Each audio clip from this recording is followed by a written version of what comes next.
I'm going to start that video over. I'm making English muffins, and that is a cup of milk, what you heat up with a little sugar, but I had to use soy milk, so I didn't use much sugar because that stuff is sweet.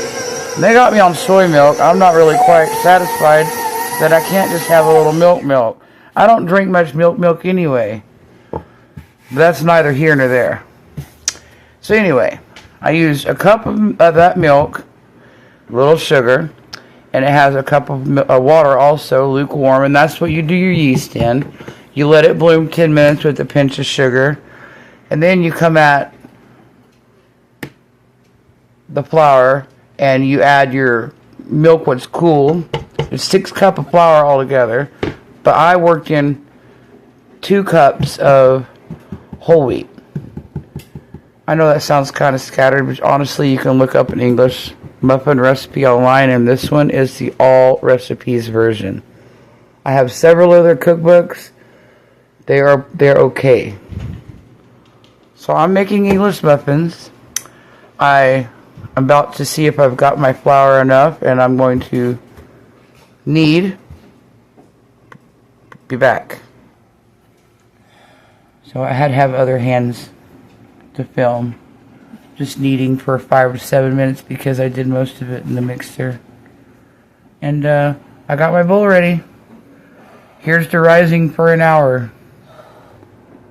And there we are, rising. Wop wop. I'll cover it up. Wait an hour or so. Doubled in size.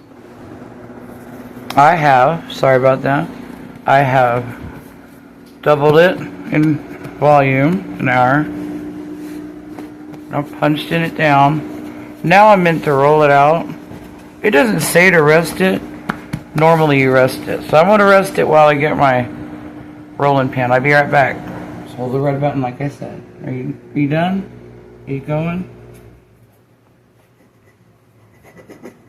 Is it working? Aha. Alright. I like to use this. It makes about the right size. Oh, that kind of looks small. And just keep going at it. Of course, I rolled it out to, about that thick. They're gonna rise again.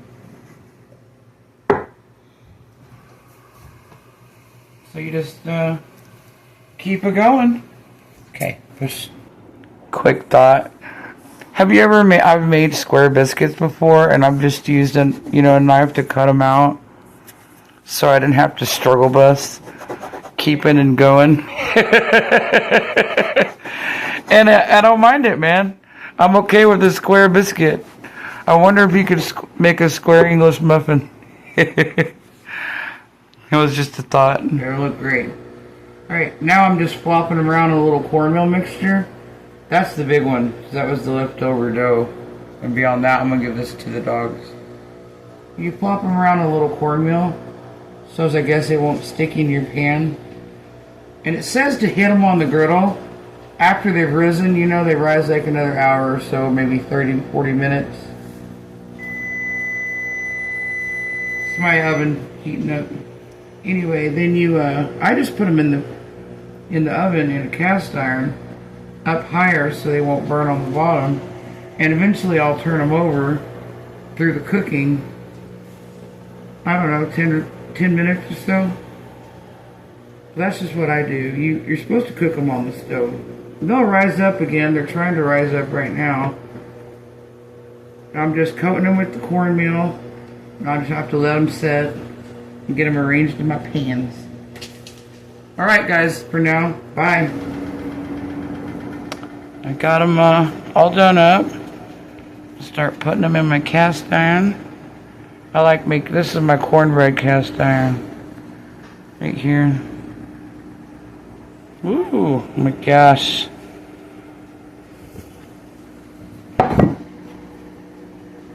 Did it rise up too much? I don't know. I'm going to spread them out. I don't know how I'm going to cook these actually at one time.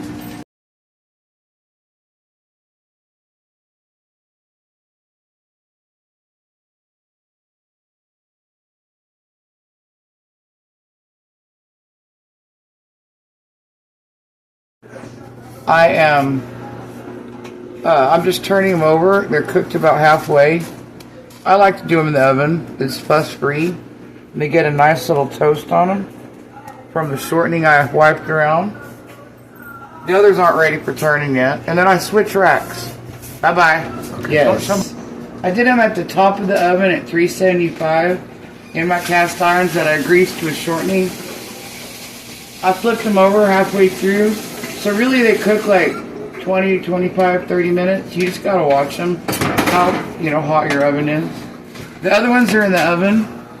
It makes about 18. And then you've got them pre-made. You can cool them and put them in the freezer. Slice them open and have them. Look at the big one. That's what you get. Sometimes. Bye-bye. So I thought I'd break one open for the camera. Haha. It's much like a biscuit. It's a different biscuit.